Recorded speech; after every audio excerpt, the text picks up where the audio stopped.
Okay, think about this for a second. Pretty much every country on Earth is in debt. We're talking staggering, eye-watering sums of money. But wait, if everybody owes money, who exactly do they owe it to? Today, we're going to untangle a paradox that sits right at the heart of our global economy. Let's just start with the number itself. $315 trillion. That is, roughly, the total debt of the entire world. To put that into perspective, that's almost 3.5 times the size of the entire global economy. I mean, it's a number so big, it's kind of hard to even wrap your head around. And this, right here, is the central mystery. It's a question that feels like it shouldn't make sense. If every single nation is a debtor, who holds the other end of that IOU? Are we in debt to some intergalactic bank? Well, the answer, as we're about to find out, is a lot closer to home and a whole lot weirder. To really get this, we have to completely reframe how we think about debt. You see, it isn't just a burden or a negative number on a spreadsheet. In a very real way, it's the actual architecture, the foundation of our modern financial world. This quote really nails it, and this whole idea got its start centuries ago. Picture this, it's 1694, England's at war, and they're running out of gold. So the king makes this revolutionary deal. A bunch of merchants would fund the war, and in exchange, they'd get a permanent stream of interest payments guaranteed by future taxes. This was the birth of the government bond, and it changed, well, everything. So, let's unmask these mysterious creditors. There's a really common assumption, right, that countries like the United States owe all their massive debts to their rivals, especially China. But when you actually look at the data, you see a completely different picture. Okay, let's just use the US as our case study, since it's the world's biggest debtor. This chart right here blows up that common misconception immediately. About 2/3 of its publicly held debt is actually owed to domestic holders. In other words, it's owed mostly to itself. And what about that other third, the part held by foreign countries? Well, as you can see, Japan and China are definitely major players. Japan holds over $1 trillion, China's got around $800 billion. But even if you add them together, it's still just a fraction of the total debt. It's not the whole story, not even close.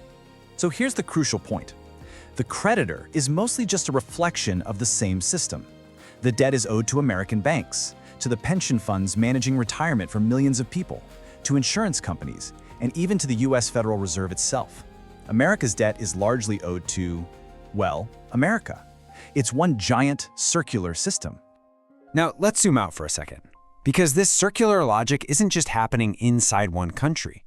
It's basically the operating system for the entire globe, this vast interconnected web of promises.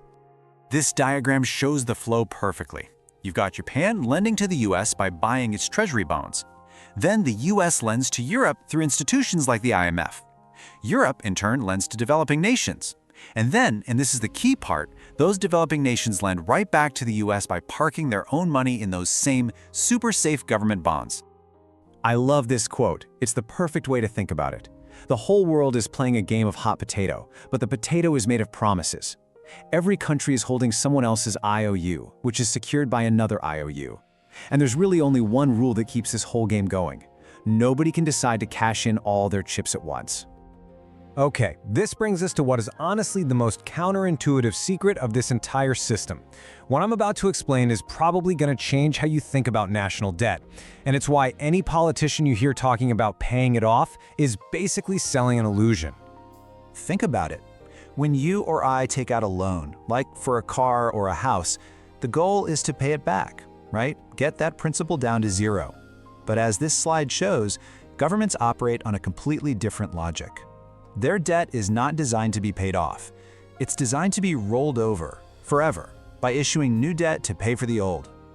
This process is called refinancing, and that subscription analogy is perfect. The main debt is never really paid down. Governments just keep paying the interest, almost like a subscription fee. And here's the thing. For the entire global financial system, these government bonds are considered the world's safest asset. They are the bedrock of the entire market.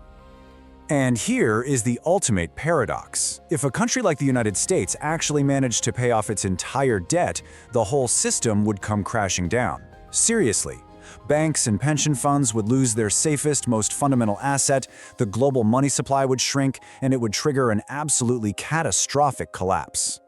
So this entire system works perfectly, as long as everyone believes in the promises, as long as there's confidence.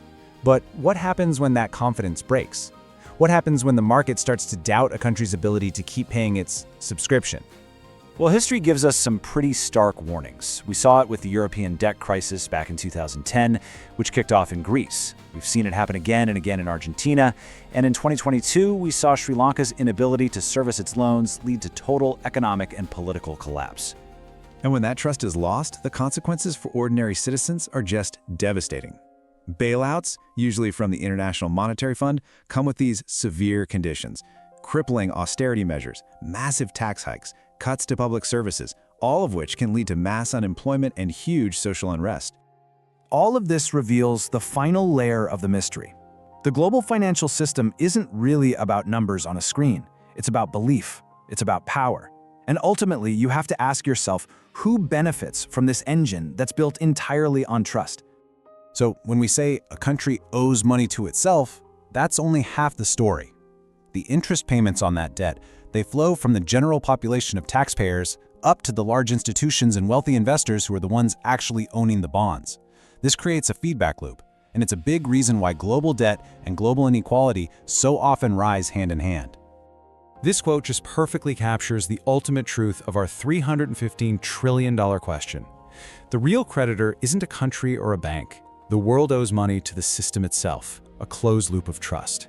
And the plan is just to keep that loop turning, powered by our collective belief that the promises will always be honored.